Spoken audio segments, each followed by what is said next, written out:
Hey guys, if you spend the next couple minutes with me here, we're going to go on a journey. So here we go. We're back at what not to do. We're just winging it. So I wanted to make these puff pastry, sort of like savory Pop-Tarts. And they didn't have any puff pastry, and they had phyllo dough or phyllo dough. I don't know how to pronounce it. But anyway, I've never worked with it. I'm just like, oh, I'm sure it's close to the same thing.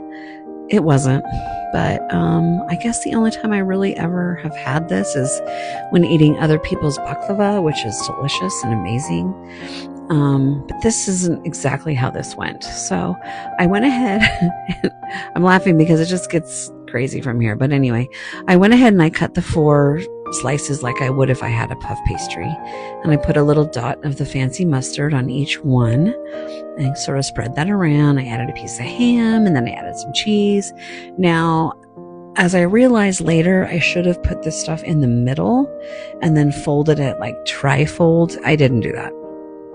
So anyway, I went ahead and folded it, realizing you can't do the whole clump of it. You have to use only 4 or 5 sheets. Otherwise, it's like this thick stack of paper.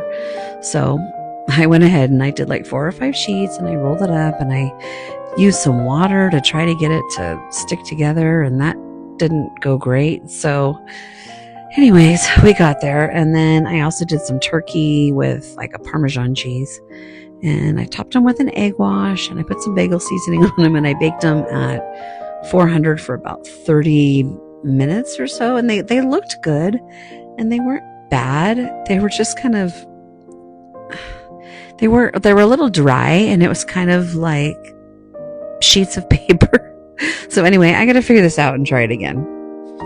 I really debated on even sharing this at all, but I just wanted to be real with you guys and let you guys know that we all make mistakes and we all experiment with things, and that's how we get better. And that's what I'm going to try to do too.